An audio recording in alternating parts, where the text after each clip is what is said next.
Hello students, my name is Pooja. I am Associate Professor of Hygia Group of Institutions. First of all, I want to do warm welcome to all of you, and now I am going to present the topic, that is monophasic liquids.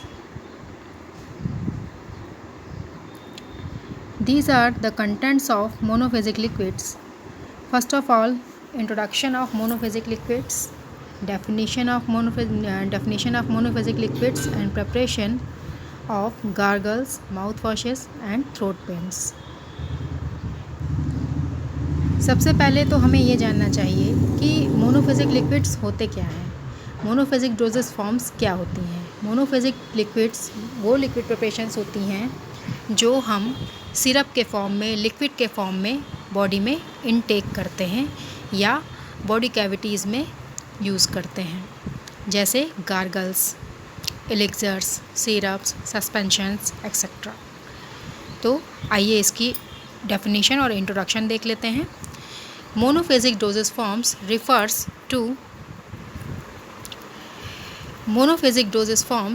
refers to liquid preparation containing two or more components in one phase system. It is represented by true solution. Monophasic doses forms ये कह रहा है कि monophasic doses forms liquids क्या होते हैं जिसमें दो या दो से अधिक कंपोनेंट्स मीन्स दो या दो से अधिक चीज़ें मिल करके जब कोई एक सॉल्यूशन बनता है तो उसे हम मोनोफेजिक डोजेस कहते हैं। जब कोई दो कंपोनेंट मिलते हैं तब वो मोनोफेजिक कंपोनेंट कहलाता है, और जब दो से अधिक कंपोनेंट्स मिलते हैं किसी भी सॉल्यूशन को बनाने में तो वो बाईफेजिक कंपोनेंट सॉल्यूशन कहलाता है। और देखिए इसमें एक टर्म आया है true solution.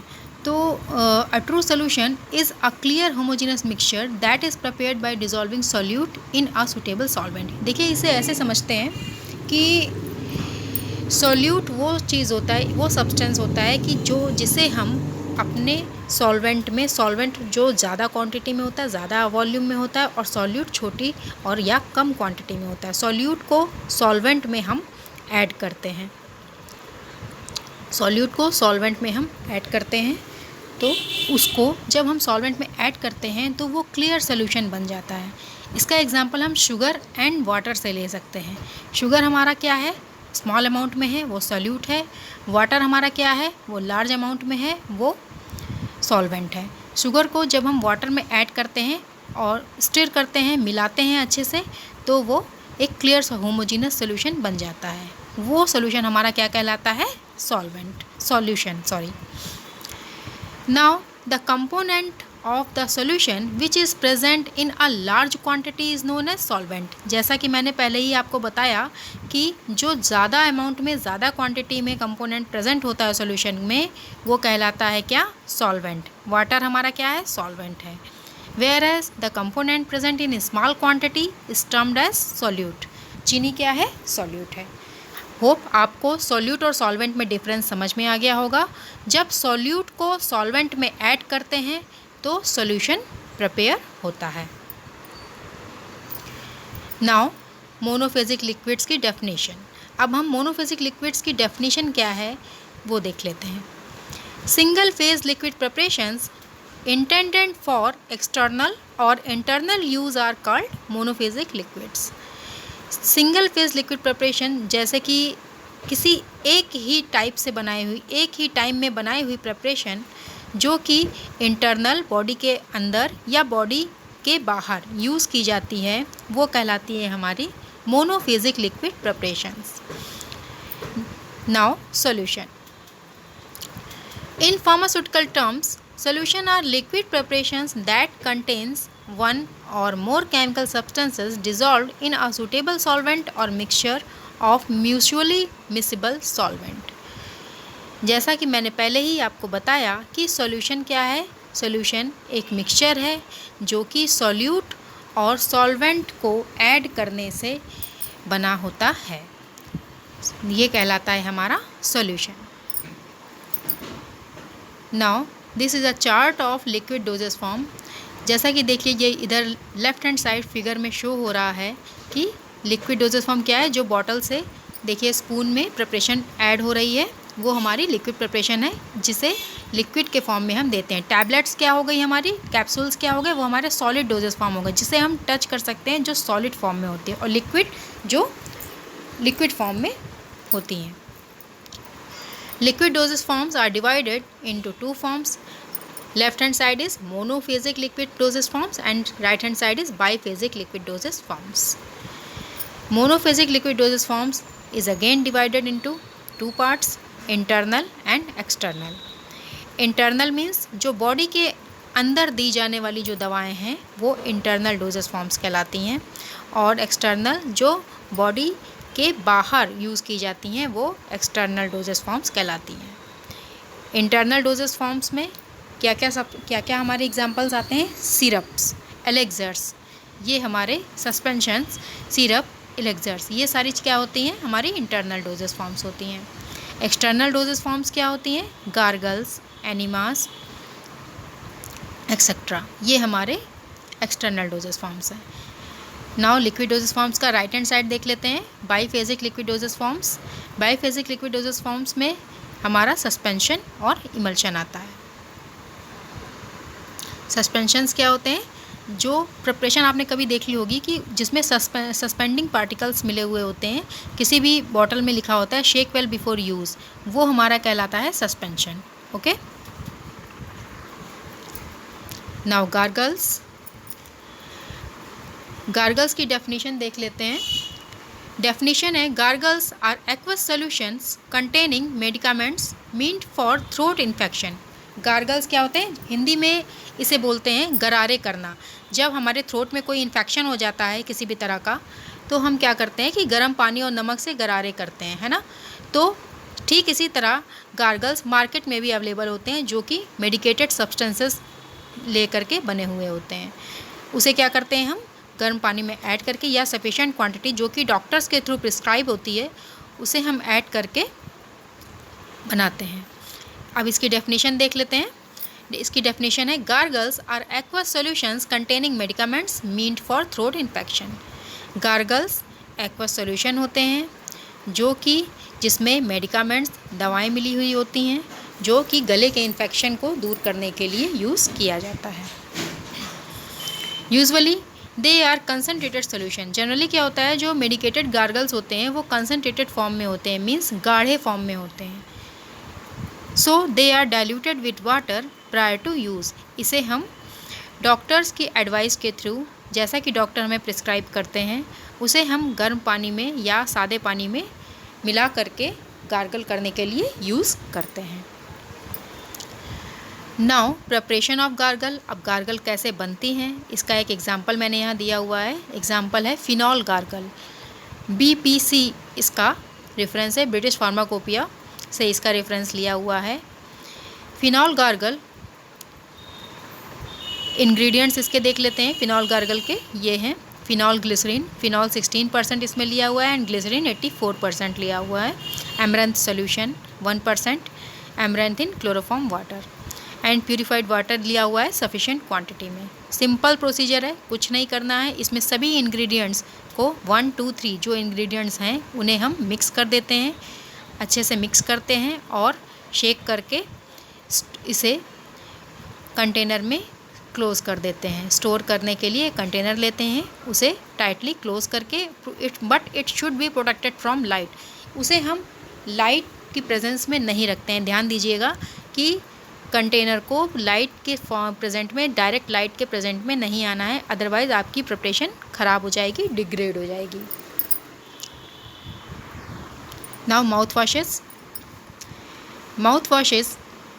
Mouthwash is a aqueous solution containing medicaments used for rinsing, deodoring, refreshing और antiseptic action.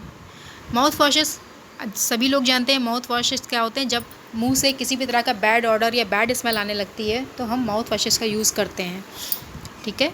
तो माउथ वॉश एक तरह का एक्वस सोल्यूशन होता है जो कि मुंह से आने वाली दुर्गंध, किसी भी तरह का इन्फेक्शन या माउथ को रिफ़्रेश करने के लिए हम यूज़ करते हैं।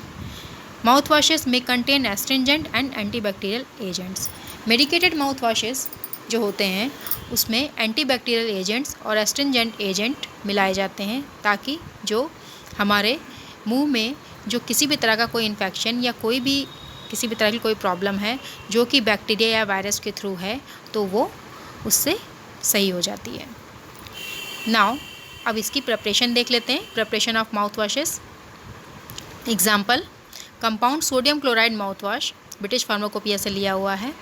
इसमें इंग्रेडिएंट्स क्या हैं? Sodium chloride, sodium bicarbonate, peppermint water in sufficient quantity. Procedure is simple, mix all the ingredients carefully and store in a well close container. इसका एप्लीकेशन देख लेते हैं। It is used for rinsing the mouth and used as an antiseptic in sore throat. जो mouth washes हैं वो मुंह को wash करने के लिए, मुंह को क्लीन करने के लिए, माउथ को हेल्दी रखने के लिए, माउथ को रिफ़्रेश करने के लिए और साथ ही साथ माउथ से किसी भी तरह के बैक्टीरिया या किसी भी तरीके के इन्फेक्शन को दूर करने के लिए यूज़ किया जाता है। ये इसका एप्लीकेशन है। एप्लीकेशन मीन्स यूज़ क्या है इसका। Now throat paints.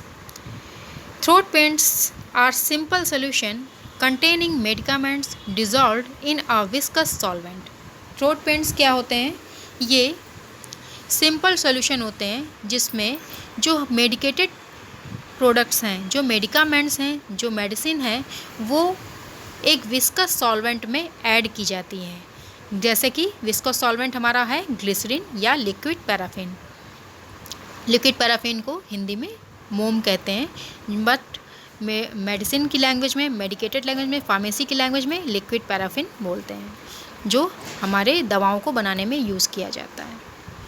ग्लिसरीन आप सभी जानते हैं, ग्लिसरीन को आप सबने देखा होगा। Now throat paints are usually viscous in nature so that the drug remain in contact with mucous membrane for sufficient time to produce prolonged action. क्या होता है कि अगर ये जो थ्रोट पेंट है, आपको नाम से ही समझ में आ रहा होगा, थ्रोट पेंट मीन्स गले में यूज़ की जाने वाली दवाएं। तो अगर हम गले में कोई सॉल्यूशन लेंगे तो वो गले में कितनी देर तक रुकेगा? ज़्यादा देर नहीं टिकेगा। इसलिए हम प्रिपरेशंस को ऐसा बनाते हैं कि उसका जो सॉल्वेंट है वो थिक हो, ताकि गले में जाने पर वो कुछ देर वहाँ पर सस्टेन करे, वहाँ की म्यूकस मेम्ब्रेन में जा कर के स्टिक कर जाए और प्रोलॉन्ग्ड एक्शन प्रोड्यूस करे। आप सभी को एक एग्जांपल देते हैं। विक्स सभी लोग ने खाया है और विक्स का यूज़ किया है। तो विक्स कैसा है? जब उसे हम लेते हैं तो उसका एक्शन कैसा जाता है?